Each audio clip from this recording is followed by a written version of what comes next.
This is Into the Hen House, a podcast for moms with littles. In this space, we share the stories, experiences, and wild wisdom of mothers. We remember and celebrate the sacred. We are your hosts, Andrea and Caitlin. Get ready for some inspiration because it's time to jump into the hen house. Hello, everyone. Welcome back. Welcome here. Thank you for listening. I'm so excited. We have a really wonderful guest today. This is Lynn Schulte. She's a physiotherapist, and she specializes in helping moms in their postpartum body after birth and all of that recovery process. And she's in Colorado, for those of you who are in that area. And Lynn, thank you for being here. Oh, thank you for having me, Andrea. I so appreciate any opportunity I get to share what I know and to try to help moms more. Yeah. Thank you. And I forgot to mention 35 years of experience. So you are a fount of knowledge.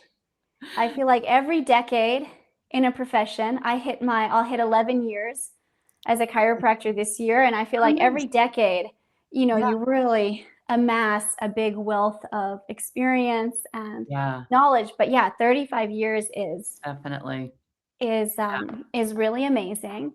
And so, tell us a little bit about yourself, about your story. Okay. And then we'll get into what moms need to know. Okay, great. Yeah. So I been a PT for a while. I was living in Seattle, and then I moved in 2008 to Boulder, Colorado. And when I got here, I had to start my practice all over again. And I started educating postpartum moms about what to do with their belly after birth, because it's so loose and weak. And, moms are like, what do I do with this? So I was educating them on that. And then I got them to come in and see me. And because I was starting my practice all over again, I was only seeing postpartum women. Like, that's all that was coming to me in my practice. And that's really what helped me to identify some of the common patterns that I kept finding in the postpartum body. Their pelvis would rotate to the left as they laid on my table. And I'm like, what's causing this? And then I got really curious with the bones of the pelvis and started noticing that, like, this ischium just feels really hard. That's your sit bone. Mm-hmm. So that one sit bone just felt more hard than the other. And then as I really got curious with it, I noticed it was way more out to the side than the other bone, and I'm like, wait a minute, like, don't babies just come right out the middle of the pelvis? Like, I have my little tiny pelvis here if you're seeing the video, but don't babies just come right out the middle? Why am I finding like this splay, this ischium out more on one side than the other? And as I started investigating and seeing this over and over and over again, I realized that it really depended on what position a person was in when the baby came out, what was happening to these sit bones.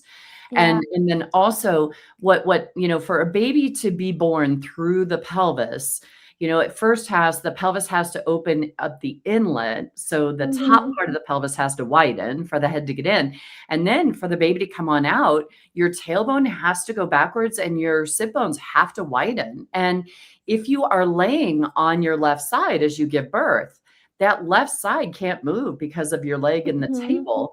So your top side is going to actually lift up higher or, get moved more by the baby as it comes through.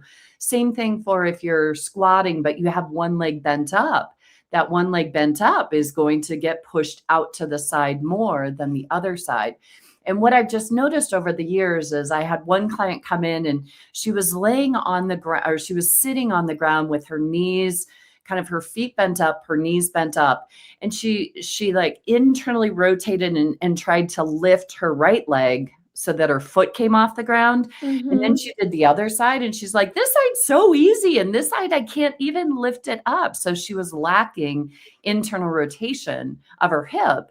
And I go, oh, lay down on the table. And that side, that ischium was splayed out to the side. So I mobilized it medially, and then she got on the floor and she had even mobility side to side. So there's just a ton that happens to the pelvis as a baby comes on out, and then also noticing what happens to the rib cage, to the belly muscles, to the pelvic floor, what happens to the bladder, the uterus, the cervix afterward. Like there's just a ton of changes that happen. And in just seeing postpartum women in my client Mhm. or in my clinic, I found all these patterns, and then I figured out how to release these patterns. And women who had been seeing chiropractors for months and massage therapists for months and still had back pain were out of pain in 5 minutes in doing Mhm. what I do with their pelvis. And so, it just kept happening over and over. Women would get off my table and they're just like, wow, I feel different. I feel so much better. I don't have pain anymore. And the amount of change that I can get in the pelvic floor muscles from the start of a session in 1 hour and Mhm. at the end of it, it is astounding to me still this day. I'm like, holy cow, you get a muscle that can barely contract. And then I Mhm. do what I do internally I first work with the bones externally, which is key. Mhm. Most pelvic floor therapists don't know how to work with the pelvic bones unless they've trained with me, because I know you guys as chiropractors work with the bones all the time. And Right. as But there's kind of that missing piece though, because chiropractors, there's no internal training. yeah. There's no, at least as far as the education goes, there's no real expertise as to even what, I mean, yes, we learn the anatomy of the pelvic floor, Mhm. but there's no like functional understanding of it. Yeah, and There's disconnects. I totally agree, Andrea, and I think across the board in all professions, there's a really disconnect in addressing and treating the pelvic outlet, Mm-hmm. Okay. especially after birth. Like Yeah. nobody I know from a physical therapy standpoint, and I'd love to know your chiropractic viewpoint, um, sacral flexion, the sacrum has to lift backwards for that baby to come on Mm-hmm. out. And nobody, at least in the PT world, nobody's really addressing to bring that back down. And nobody's addressing the ischial tuberosities. We address the sacroiliac joint, and we're really good with anterior posterior Okay. rotations. We're good with in flare, out flare. We're good with up slips, but Yeah. nobody's addressing down here. And the body is amazing. It's amazing that it can get a baby on out and then still function afterwards. Yeah. And it's meant to be able to recoil and come back together. And it's with those babies that are OP, so occiput posterior, or they come through Mm-hmm. asynclitic, that's crooked. The head Mm-hmm. comes in crooked. That causes the pelvis to have to widen beyond its ability to recoil. And Mm-hmm. so moms are left in what I'm coining the open birthing pattern after birth. Their pelvis is stuck in an open birthing pattern where the sacrum is lifted backwards, tailbone's lifted away from the pelvis, the pubic bone, sit bones are spread apart. And again, nobody's addressing this and really approximating and bringing these bones back together again. And all your pelvic floor muscles attached to these bones. Yeah. So if Yeah. these bones are not in their proper place, the pelvic floor muscles are in a lengthened state. A lengthened muscle does not contract as strongly Yeah. Well, as a and then muscle. if you get pregnant again yet, it's all of Exactly. there's like if you're looking at ligaments to the uterus, they almost all attach into The all of that pelvis. area, Yes. right? So it's, Well, and I was saying that the body is so amazing. It's so incredible that it, is able to do what it does. And when a person gets stuck in an open birthing pattern, um, they don't have any pain after the birth, at postpartum, but then they get pregnant again and they start developing pelvic pain. And so mhm, whenever a person comes to me pregnant with pelvic pain and it's a subsequent pregnancy, my number one question is, did you have this pelvic pain in your first pregnancy? Mm, Because if they did not, then I know this pelvic pain that they're dealing with is from the first birth. And mhm. that when you address and close up these pelvic bones and get them back into their original position, that pelvic pain goes away in Yeah. one session, Andrea, one Yeah. session. Like, you Yeah. don't need moms to be suffering Well, with that. and that's kind of the wild thing. Like, I feel like a lot of the time, people will end up going, whether it be pelvic floor therapy or whatever it is, Mhm. they go for like a whole year. I know. I And know. I went for more than a year and I still had pain until 18 months. Ugh, And I am a chiropractor and I was doing like everything I could think of. yeah, And I mean, some of it, I had some other issues too, but it wasn't purely just pain. yeah. Um, but again, it's like, it's the body does open, but there can also be reasons why it may have a hard time Yes, coming back. And there's this assumption that that it it's all does. just going to bounce back. Right. And here's what I just wanna open people's awareness to this idea that it can get stuck that way. It can get stuck open. Hmm. And I just I'm just, so passionate about getting this work out into the world because too many moms like, "Andrea, I wish I could see you. I wish one of my students could have worked with you Yeah. because we know exactly what to look for in the postpartum body. And like my average of working with clients is 2 to 3 sessions, Okay. Oh, very period. quick. Yeah. And Okay. a lot of times I might just see someone once and they Hmm. feel so much better and their body's able to work reflexively again. Like they still need some help with that, but their body, their muscles are able to like kick back in like they're supposed to. Our pelvic floor Hmm. muscles should be like a light switch. We turn them on, we turn them off, and they should be able to react that quickly. But a Hmm. lot of times post birth, there's so much trauma and things that can happen to those tissues that it takes a while for like some of them are like, and Yeah.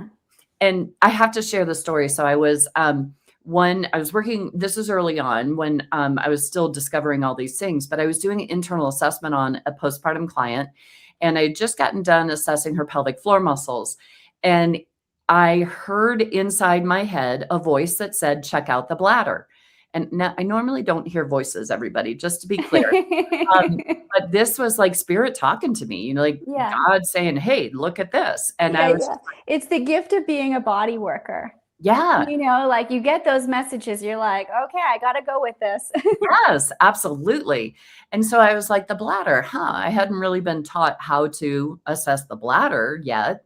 And so I go, well, if I follow the urethra back, there's the bladder. And then I just started palpating things and I noticed that the distance of the bladder from the vaginal wall was much smaller on the left side than the right side. And so I was able to help mobilize the bladder back into midline. And then I went back down and I reassessed the muscles and they were so much stronger.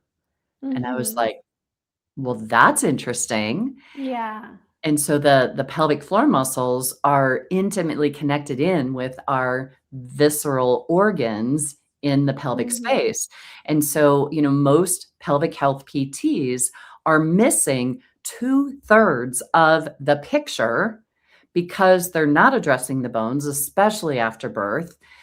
We have to be working at bringing the tailbone back into its normal position because the tip of the tailbone connects into the anal sphincter muscle.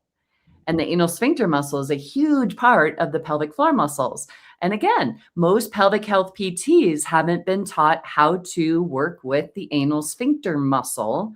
And if you have ever witnessed or seen a birth, just a video on Instagram, as in, and if maybe like the mom's birthing in a hands and knees position, and you see that baby's head, it just bulges out that sphincter muscle, and it just causes it to get so big that, when it's done and it recoils back, there are always knots in that sphincter muscle. And if a person had a grade 3 or grade 4 tear, they tore into that circular muscle. So now there's scar tissue there. And so Mhm. every anal sphincter muscle needs to be assessed and addressed and treated in the postpartum period to allow the pelvic floor muscles to function better, because it just gets so stretched out the way the baby comes through. Yeah.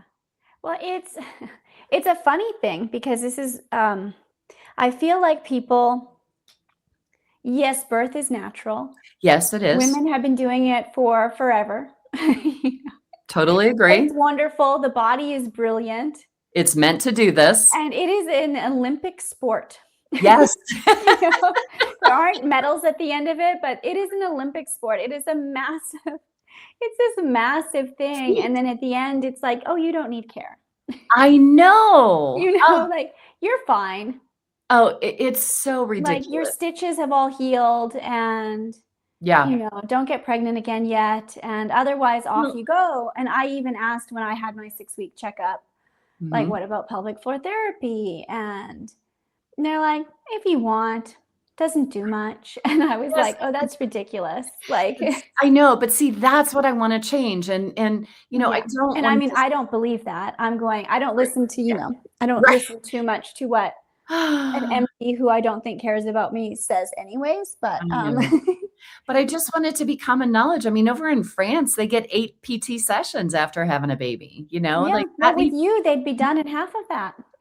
right? I know, You I'm like, know? "I don't need 8, just give me 3, I'd be happy," right? Like, I just really that's why I'm so passionate about this work, because I want to, I just want it to spread far and wide, because then I know that moms will be getting the type of care that they need postpartum, Yeah, because yeah, I love my fellow pelvic health PTs, but their knowledge is just limited because that's all we've been focused on. So everything that I'm sharing with you all is stuff I have discovered on my own.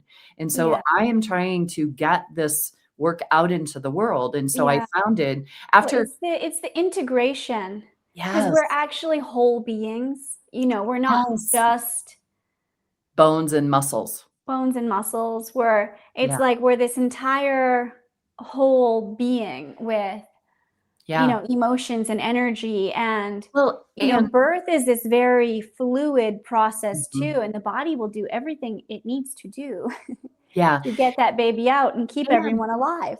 right. know?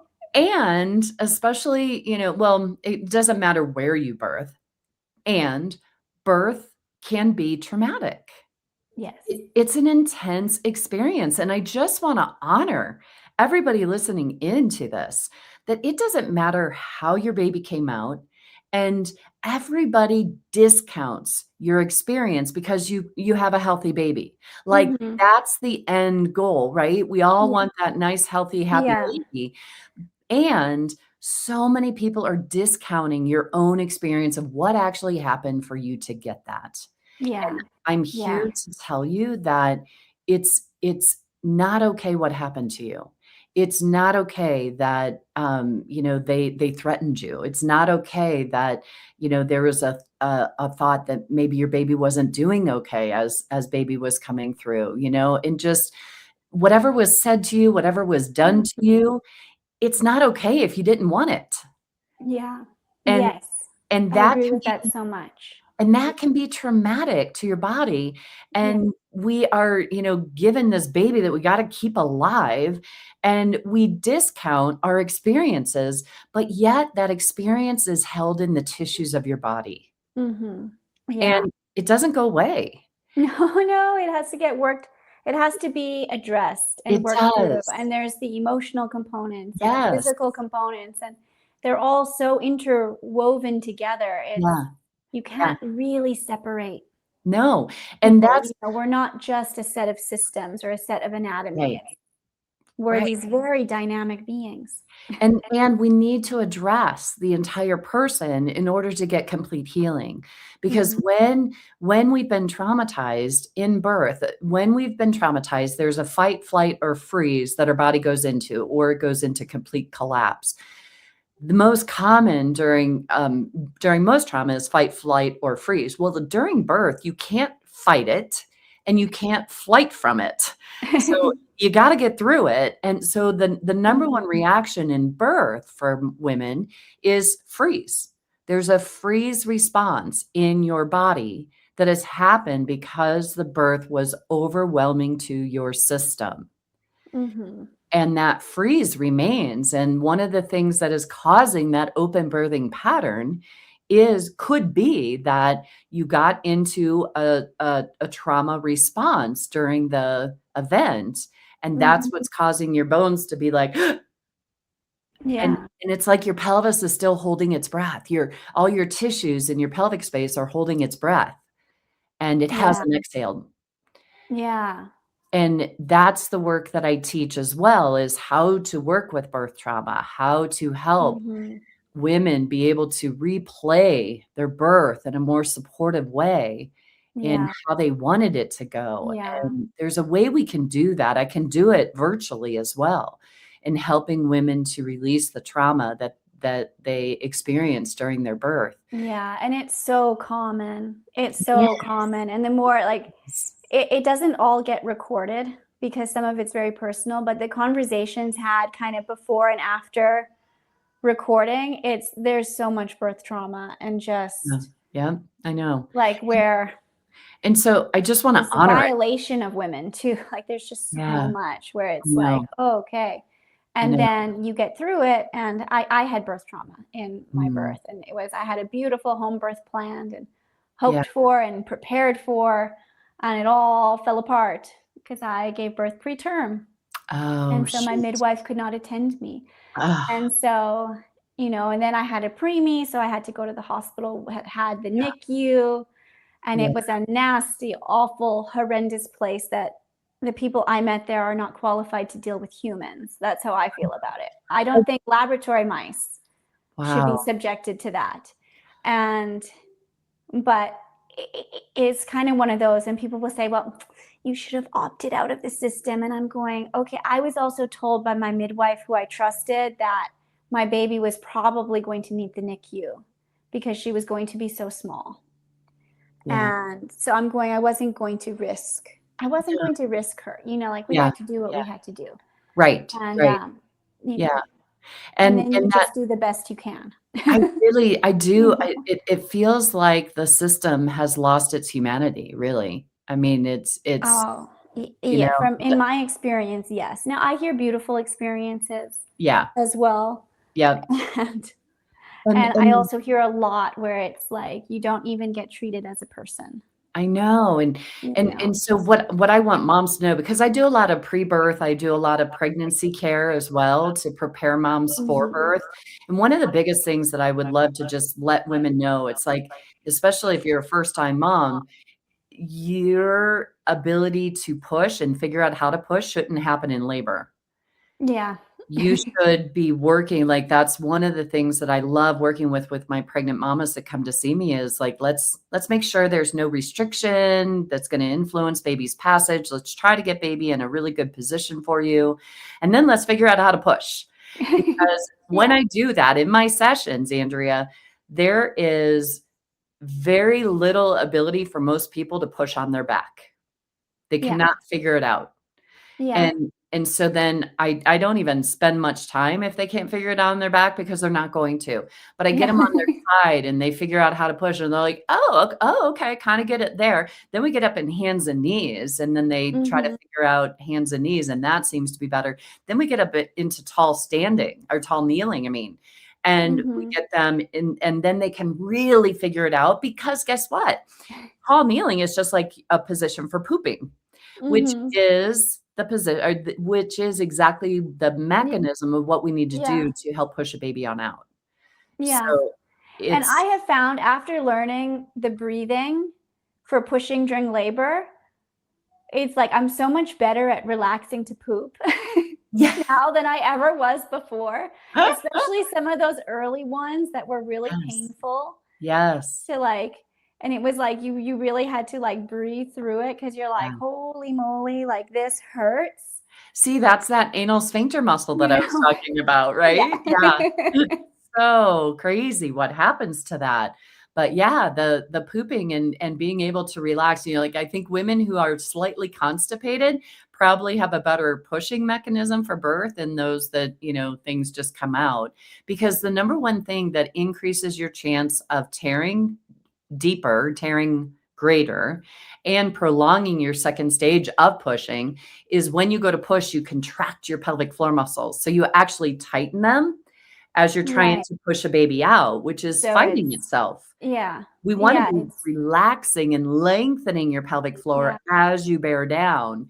And that is what can minimize your tearing and decrease the time length of pushing. There's studies that show us that over and over Yeah. again. Yeah. And So, I'm seriously, if you can make pushing easier, it yes. is well worth one's effort and time Yeah. to Well, do that. another big Yeah. factor for that, Andrea, and there's a new study out about this, is that once you get to 10 centimeters, it's called laboring down, that you don't actually start pushing until your body starts pushing. So after the uterus works really hard to get that cervix to open up to 10 centimeters, it takes a break and it doesn't do anything to rest up to be able to push baby on out. And what happens is that baby then, as you're resting, baby Mm-hmm. is making its way down through the pelvis more. And Mm-hmm. the study showed that when they delayed pushing until a person had the urge to push, and they would delay it up to 3 hours, pushing Okay. was pushing was less than 15 minutes. Oh, wow. See, that's amazing. See, Isn't that incredible?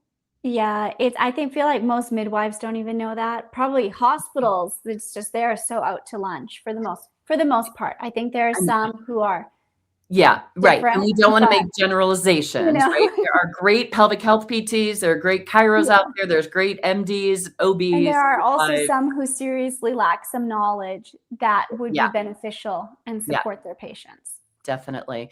But it to me, it's astounding how some research just, like, gets out there like wildfire, and this one about laboring down, we'll see what happens with it. Yeah, It came out in 2025, I think. that's, Um, but that's really interesting though. it And it it makes sense. It makes sense. right? Okay, so for me, I Uh-huh. went through transition in the middle of the night. So my doula, who I had hired, she had to leave because she had an emergency with her kids. So she left. So I had kind of just it was someone, in the area, but she was, I didn't know her Didn't ahead of know her. time. She just showed up. She was on call. Yeah. And so she was tracking contractions all through the night, but I was like, this is transition. I'm certain of it. Yeah. And then because my body paused, like right at the beginning in the morning, when the doctors and everybody came in, and I was like, I'm there.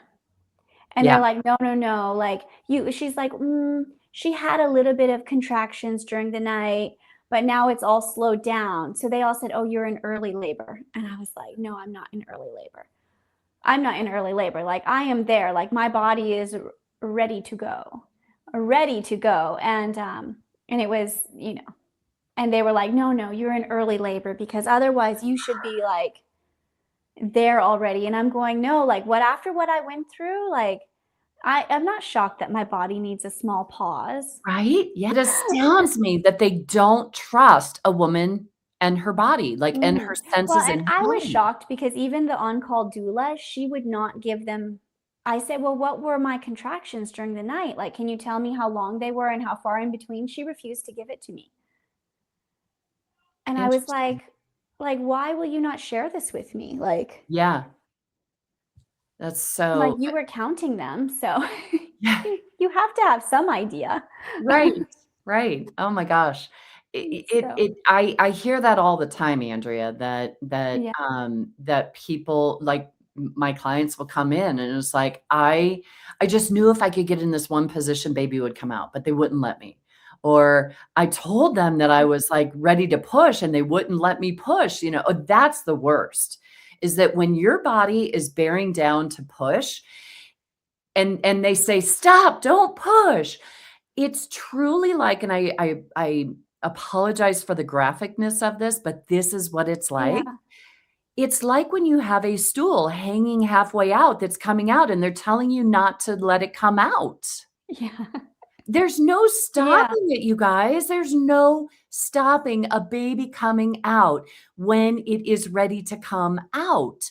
And the Mhm. fact that, and I tell my clients if they come into me, I'm like, if your nurse tells you not to push or hold in the baby because the doctor's not there to catch it, don't listen to them. Do it They will anyways. catch the baby. They will not let your baby drop. You just keep doing what your body wants to do. The fact that they're trying to stop a physiological reflex in Yeah. your It's body, crazy. it's It's so absolutely crazy. crazy. And it's Yeah. very traumatic to your body. Yeah.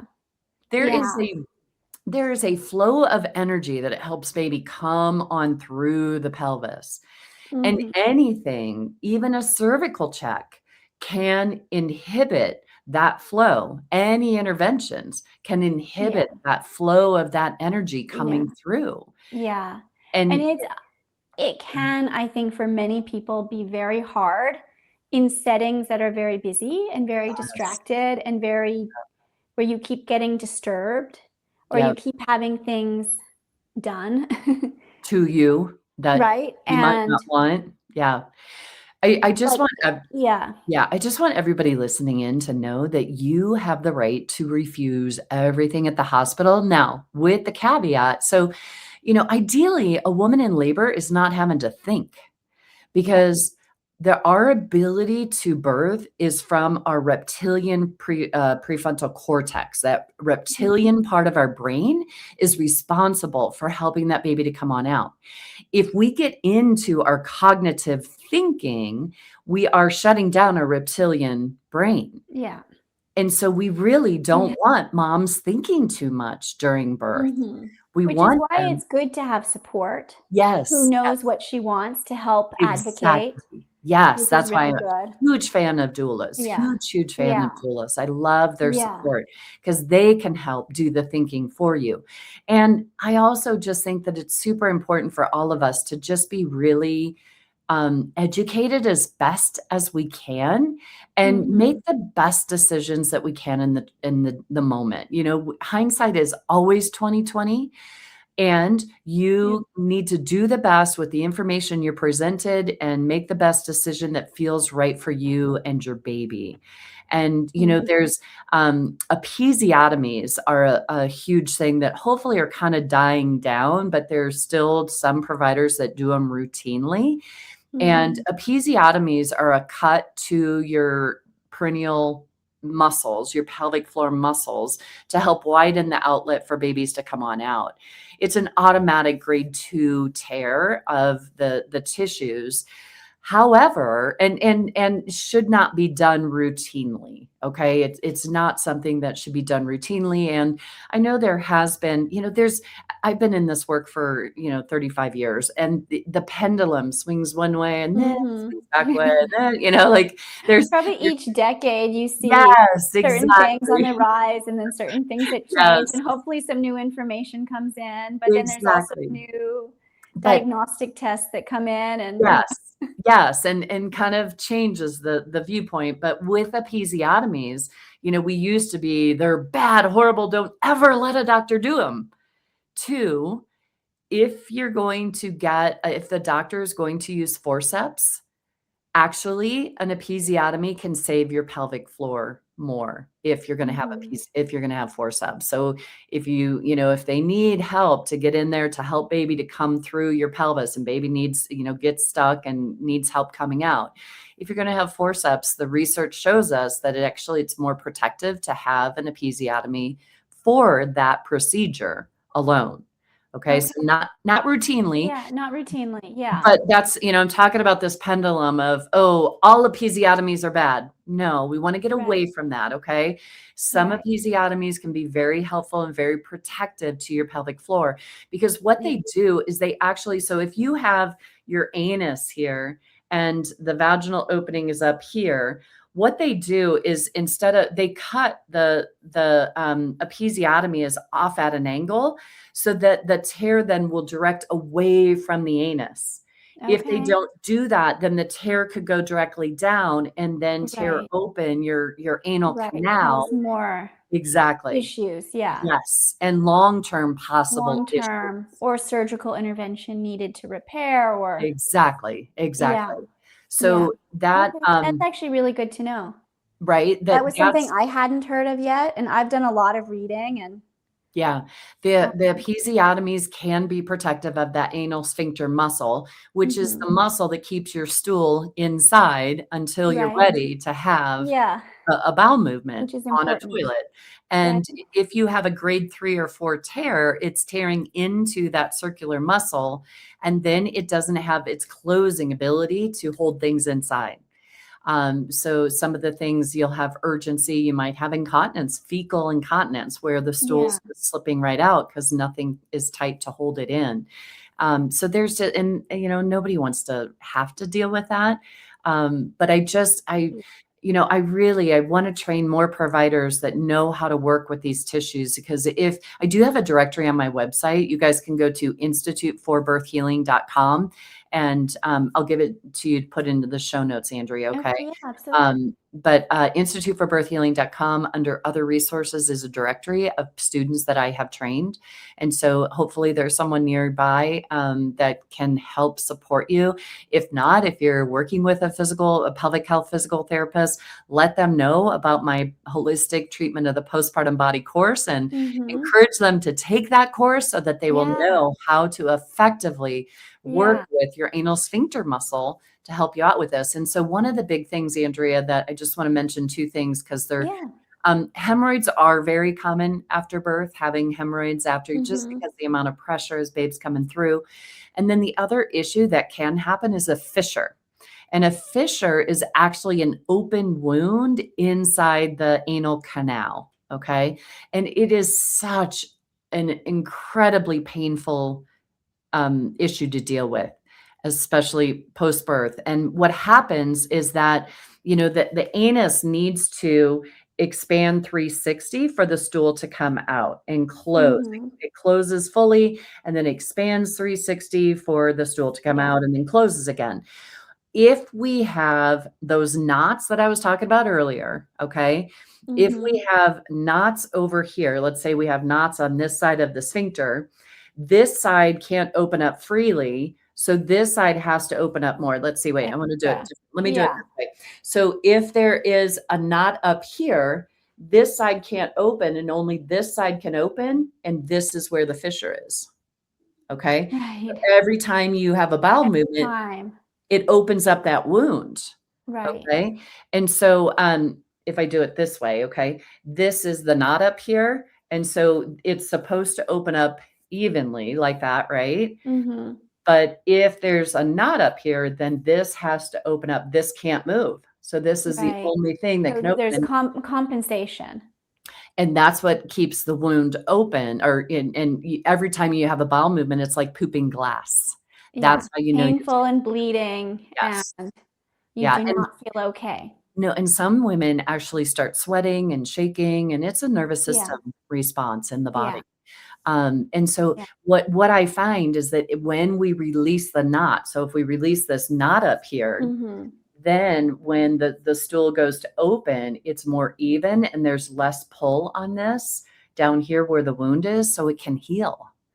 And, Yeah. typically without treatment of the muscle, sphincter muscle, it could take months to heal this.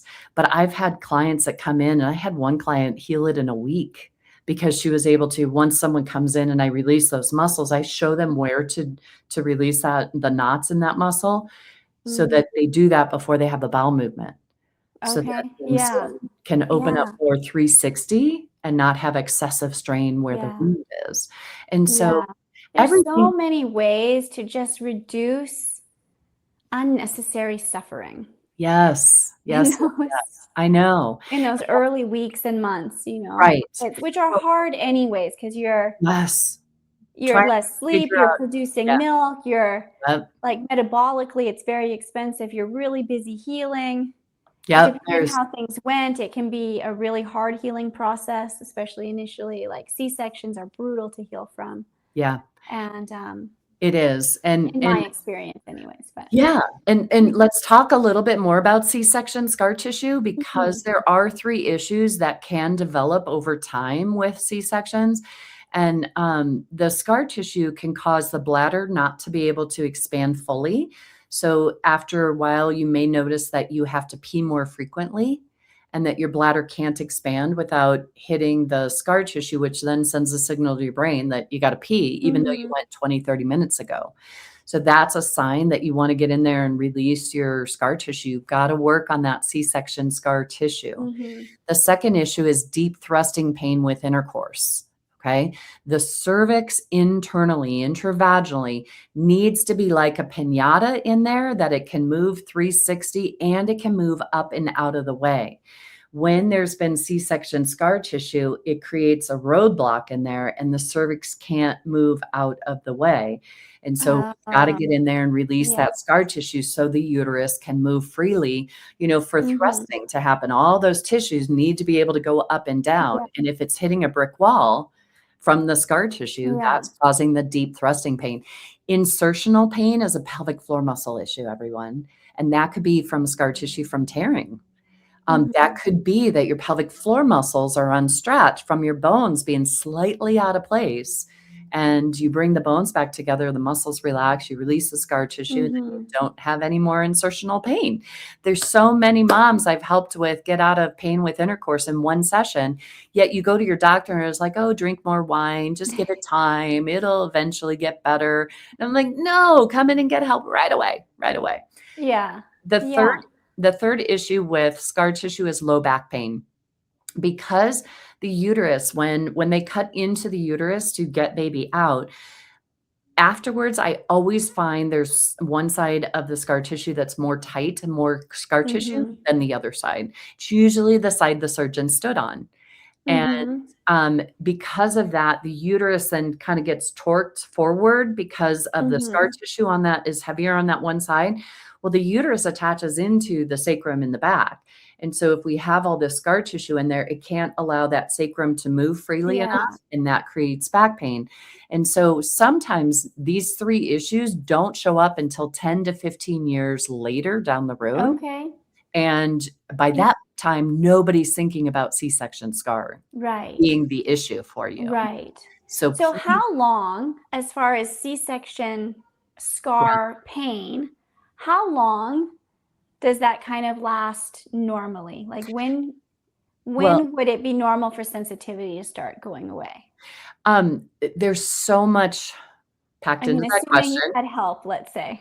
What was that last part? I said, let's say assuming you had some support and some help at least Okay, close well to the beginning. okay, well, tissue, so skin, can form in 3 to or skin can heal in 3 to 5 days, muscles a week.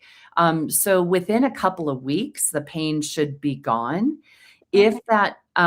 If that pain does not go away and it remains, to me, Mhm. that's a sign of a potential trauma response in the body, Okay. okay? And Yeah. also, if you can't touch it yourself. If Mhm. you're like, "Ugh, I don't wanna go down there, I can't touch it, I can't feel it," that is also a trauma response in your body. It was Mhm. too overwhelming to you, your body, especially those emergency C-sections that you weren't planning on.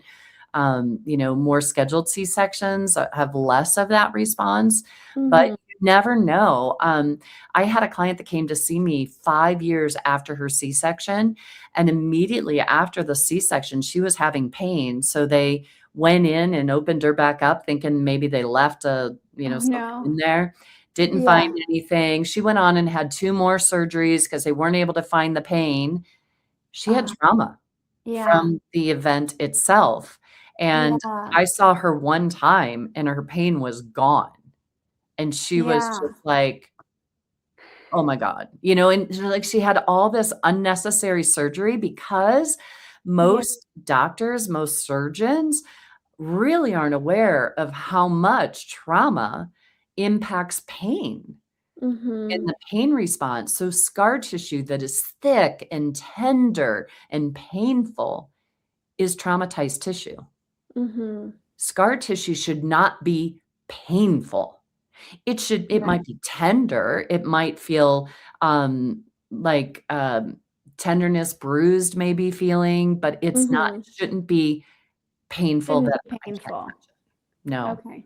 Yeah, so whenever I Mhm. feel that, whether it's vaginally or in that C-section scar, Mhm. we gotta do some work on helping to release the trauma response in the body Yeah. first, and then the tissues will relax, because I really just another story I had that, Mhm.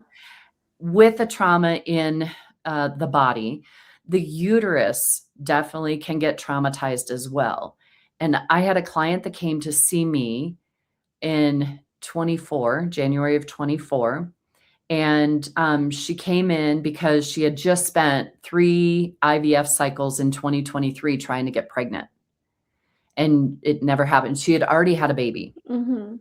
and she's trying to get pregnant again, and it wasn't successful. They did 3 rounds of IVF, still not successful. She comes in to see me in January of 24, and I tune into her uterus, and I get my trauma response, gut goes, "Ugh," as soon as I tune into it, and I just Yeah. feel into it.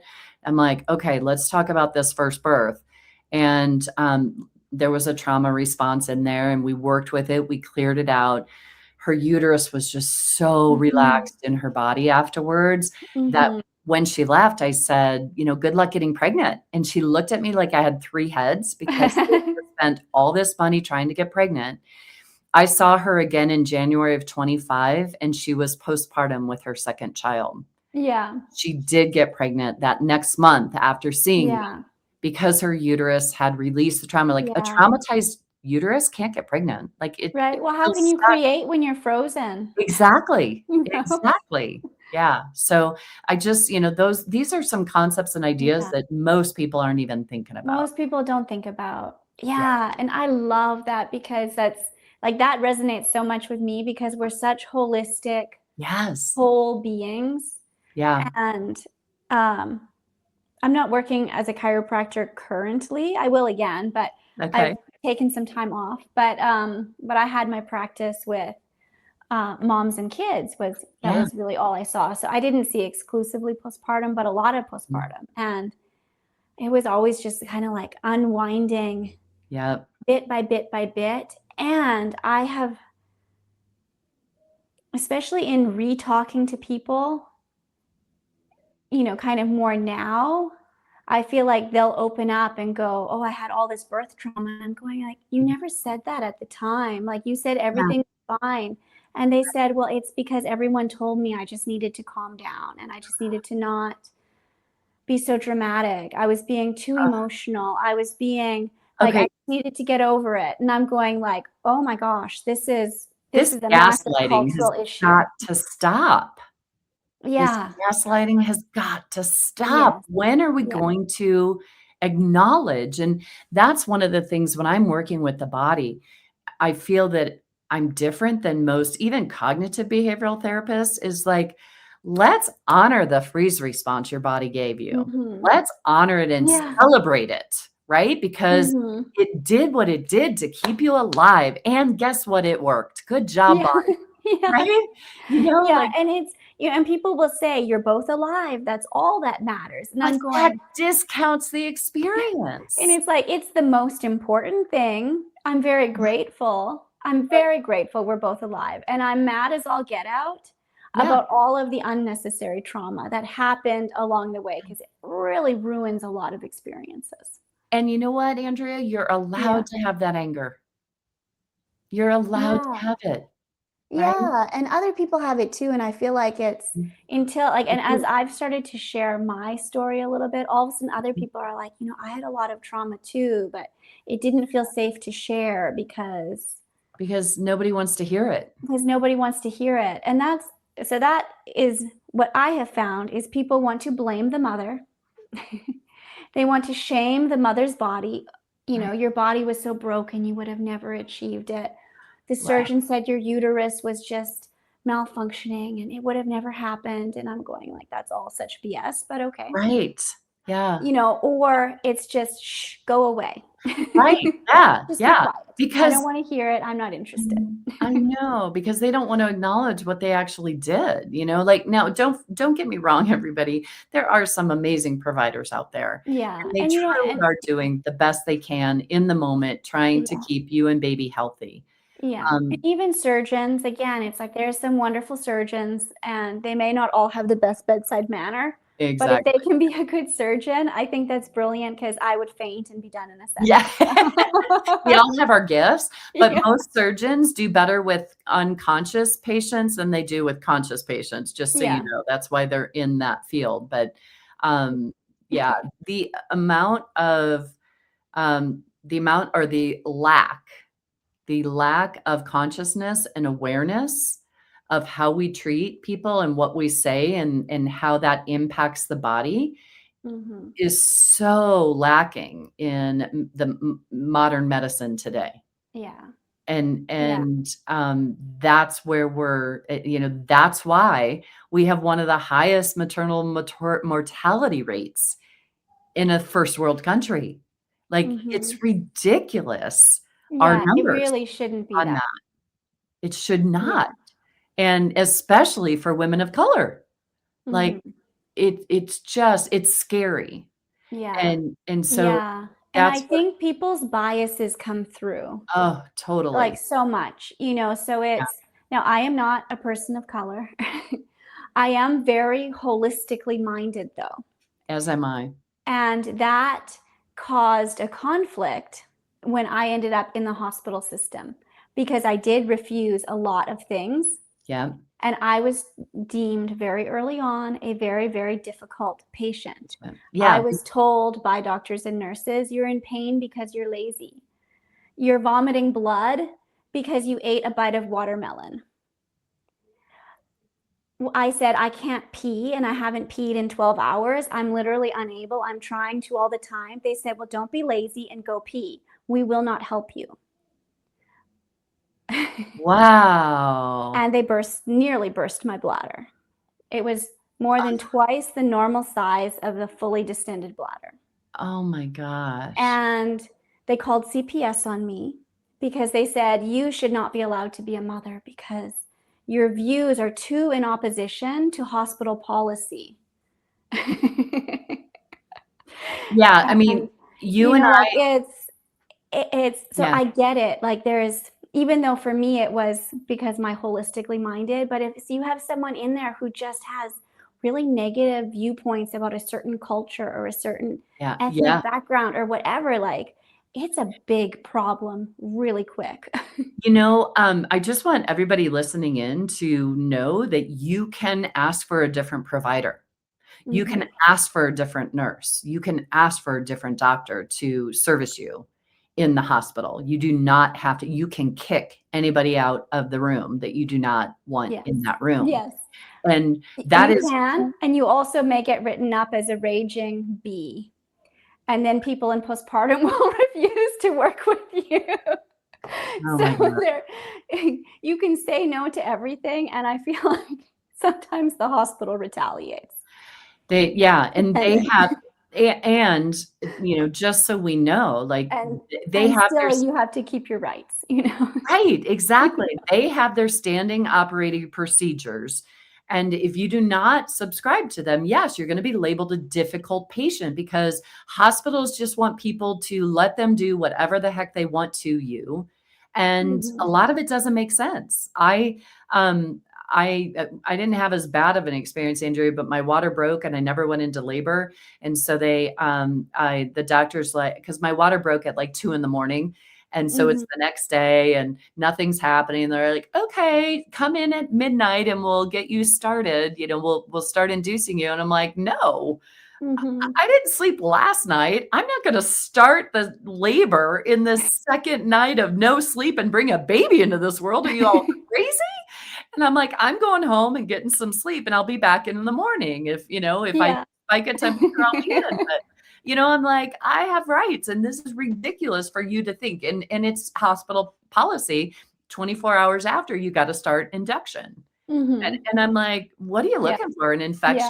I'll take my" I know what a temperature starts like. If I start getting a fever, I'll be right in, like, Yeah. so some of their policies are just strict by the books, but they don't make sense for your situation. So you need to Yeah. be as educated as you can and know that you have the right to say no. Yeah. And And to they're be educated ahead of time too yes. about what the interventions are, when do you actually need it, when don't you, And you know. this is all discussions that you need to be having with your provider before you get there. Like, Yeah. so what happens if this? What happened? You're like, "Hey, I'm not a fan of this." Mhm. I went in and I delivered in the hospital. I had an OB practice, and you meet everybody before your due date, and so I talked to this one doctor, and I'm like, "I'm a pelvic floor therapist." He goes, "Oh, do you want me to schedule your C-section now?" And I'm like, "No." I go, "I just wanna make sure you're not gonna come at me with scissors to do an episiotomy." And he goes, "No, we don't do that." I'm like, "Okay, great." Yeah. So, like, but I want you to protect my pelvic floor too. Yeah. So, Yeah. yeah, it's like, I'm aware. I know what I'm talking about here. So, Right, right. But I yeah, think getting a lot of support ahead of time and then support afterwards, like both are so absolutely.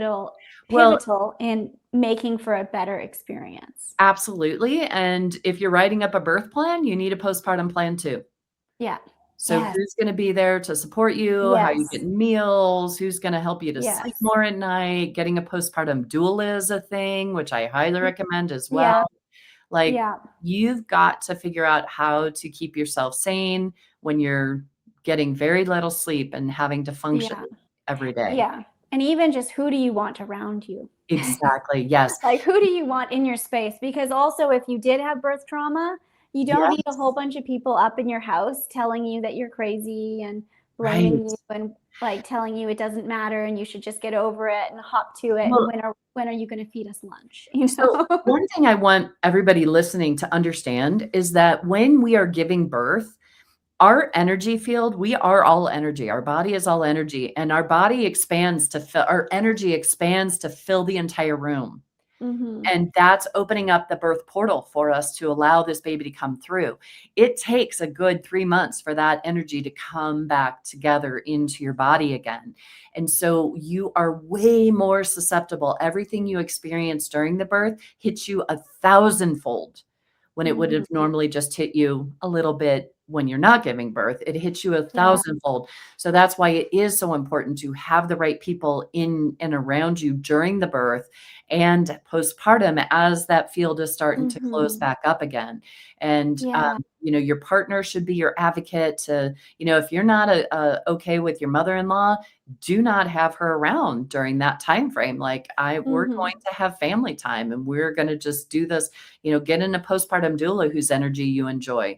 Um, Yeah. and a lot of the repatterning, replaying of births and postpartum experiences with my clients that have experienced trauma is kicking out those doctors they didn't like. It's kicking out the nurse that was not Hmm. supportive. It's kicking out the family that they really didn't want there in the first place. I had a mom kick out her partner because he wasn't being supportive. Yeah. That we can all do that. Yeah. There is potential for repair. So I Yes. just want anybody Yeah. listening to this, no matter what we've talked about, whether it's sphincter fissures or, Hmm.